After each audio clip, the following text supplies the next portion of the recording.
പരമു, എന്തോ കിഴക്കുന്ന ഉവ്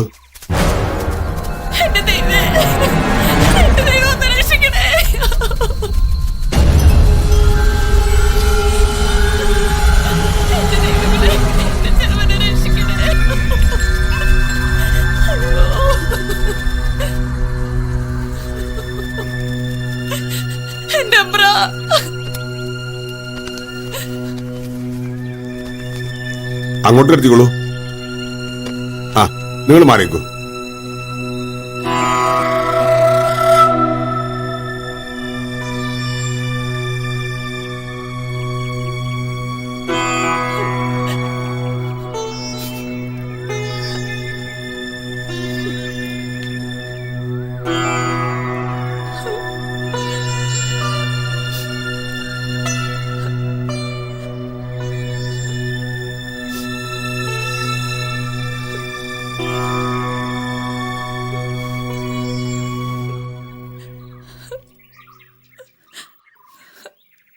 തീണ്ടല, സംശയം വേണ്ട.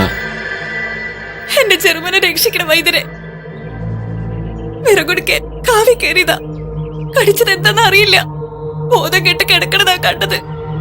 അറിയാം, സമാധാനപ്പെടുക. പരമു, എന്തോ ആ മരുന്ന് കൊണ്ട് എടുക്ക. ഉവ്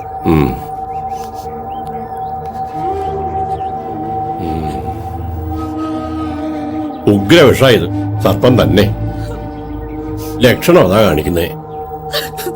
നമുക്ക് തെറ്റാറില്ല. വൈദ്യരെ, ഉഗ്രമൂർത്തികളായ നഗത്താന്മാർ വാഴുന്ന കാവാത് അരനാഴിയോട് വയ്യിരുന്നെങ്കിൽ മഞ്ചൽ തിരിച്ചെടുക്കായിരുന്നു.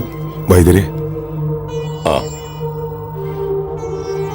ഓം ക്ഷിപവും സ്വാഹ, ഓം ക്ഷിപവും സ്വാഹ. ആ, ഇതങ്ങോട്ട് കുടിപ്പിക്കാം. ദൈവങ്ങളെ,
ആ, സന്ധ്യ കേട്ട് കാണാതായപ്പോ ഞാനങ്ങോട്ട് ഉറപ്പിച്ചു ഇന്നും തന്റെ അവർ ഉണ്ടാവില്ലാന്ന്. എങ്ങനെയുണ്ടായിരുന്നു യാത്ര? ഈശ്വരാധീനെന്നേ പറയണ്ടു. പോയ കാര്യം ഭംഗിയായിട്ട് തന്നെ നടന്നു. കമ്പി കയ്യിൽ കിട്ടുമ്പോ ജ്വരന്ന് മാത്രമേ ഉണ്ടായിരുന്നുള്ളൂ. ചെന്ന് കണ്ടപ്പോ ദീനം ഇത്തിരി കൂടുതലാ. സഖാവിന്റെ ഭാര്യയ്ക്ക് മരുന്ന് കൊടുത്തതിന് ശേഷം നല്ല മാറ്റമുണ്ട്. പഥ്യം മുടക്കരുതെന്ന് പ്രത്യേകം പറയുകയും ചെയ്തു. അതേതായാലും നന്നായി. പോരാൻ നേരത്ത് കുറച്ച് സംഖ്യ തന്നിരുന്നു. എടുക്കട്ടെ ഞാൻ? വേണ്ട, ഓ, അത് തന്റെ കയ്യിൽ തന്നെ ഇരിക്കട്ടെ. അങ്ങനെ നമ്മൾ തുടങ്ങിയ മടത്തിലൊഴിച്ചാരുടെ ഖ്യാതി അങ്ങ് തിരുവിതാംകൂർ മന്ത്രിസഭ വരെ എത്തി.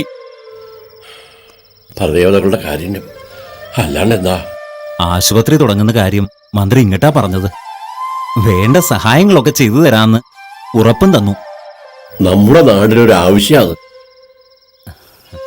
താമസിയാതെ അതും നടക്കും, എനിക്കുറപ്പാ. ആ, ഏതായാലും താൻ വന്ന സ്ഥിതിക്ക് നമുക്ക് ആ യാത്ര ഇങ്ങോട്ട് മാറ്റണ്ട. ഓ, കോഴിക്കോട് ഹാജിയുടെ പുഴ വരെ ഒന്ന് പോണം. പോവാം. ആള് മരണക്കിടക്കല ഇപ്പോ.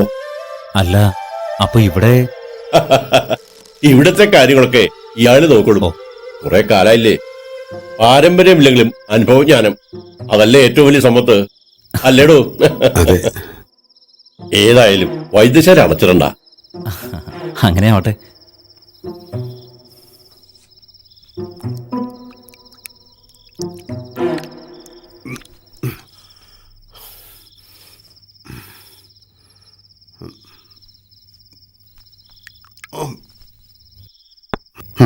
അനുഭവജ്ഞാനം ഈ പരമോണികർക്ക് ആരുടെ ഔദാര്യം വേണ്ടടി? കാച്ചക്രത്തിന് ഗതി ഉണ്ടായിരുന്നെങ്കിൽ ഞാനും തുടങ്ങിയൊരു വൈദ്യശാല. നേടും ഞാനെല്ലാം. അവരെ പോലെ വൈദ്യം പഠിച്ചവനല്ലേ ഞാനും. ദൈവദോഷം പറയരുത്. അവിടുത്തെ ഉപ്പും ചോറ നമ്മുടെ തടിയെന്ന് ഓർക്കണം നിങ്ങൾ. വെറുതെ അല്ലല്ലോ, പണിയെടുത്തിട്ടല്ലേ. ഇനി ആ ചോറ് തിന്നാൻ എനിക്ക് മനസ്സില്ലെങ്കിലോ? സേവിക്കാൻ തുടങ്ങിയ ജീവിതകാലം മുഴുവൻ അതിനെ നേരം കാണൂ. മരുന്നരച്ചും വിയർപ്പൊഴുക്കിയും വിഴുപ്പൊലക്കിയും ആട്ടും തുപ്പും സഹിച്ച് ഇനിയുള്ള കാലം മുന്നോട്ട് പോകാൻ എനിക്ക് വയ്യടി. ചക്രം ഒരാളുടെ കീശയിലേക്ക് മാത്രം പോകാൻ ഇനി ഞാൻ അനുവദിക്കില്ല. കാളക്കൂടെ വിഷം കലക്കിയിട്ടാണെങ്കിലും ഞാനത് നേടിയിരിക്കും.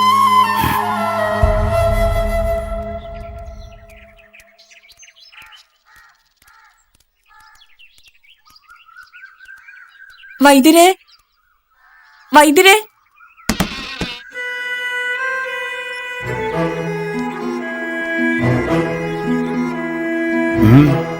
മരുന്ന് തീർന്നാ വരാൻ വൈദ്യര് പറഞ്ഞിട്ടുണ്ടായിരുന്നു. അവിടെ നിൽക്കുക.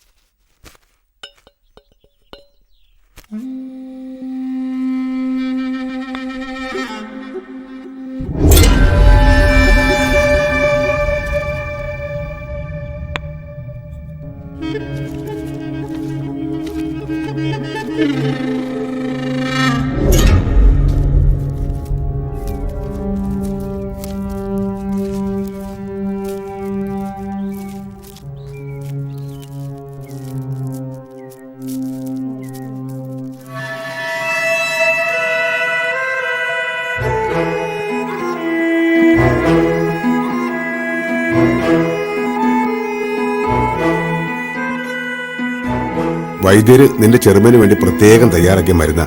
രാവിലെ വൈകിട്ട് ഓരോന്ന് കൊടുത്താൽ മതി. നന്ദി അമ്പ്ര.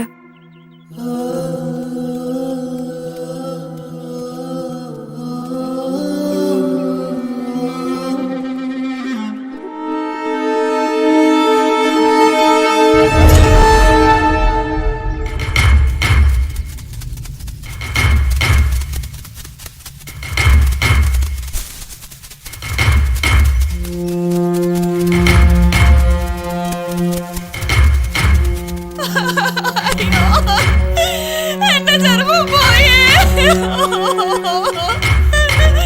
തീരെ മാറി വന്നതാണ്.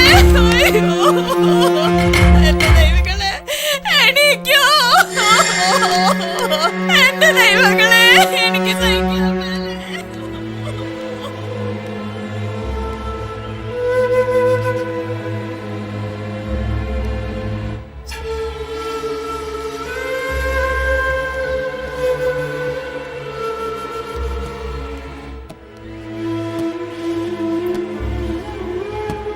പരമു, എന്തായി? അത് കൊലപാതകമായതുകൊണ്ട് ബോഡി പോസ്റ്റ്മോർട്ടത്തിന് പോലീസ് ഏറ്റെടുത്തിരിക്കുക. എല്ലാരും പറയണത് നമ്മൾ കൊടുത്ത മരുന്നിലെ വിഷാണെന്ന. കണ്ടു നിൽക്കാൻ പറ്റണില്ലേ? അയാളെവിടെ? ഭാസ്കര, പരമു എവിടെന്ന്? പരമുവിന്റെ കാര്യം ഞാൻ നോക്കിക്കോളാം. അയാൾ എവിടെ പോയി ഒളിച്ചാലും ഞാൻ കണ്ടെത്തിയിരിക്കും.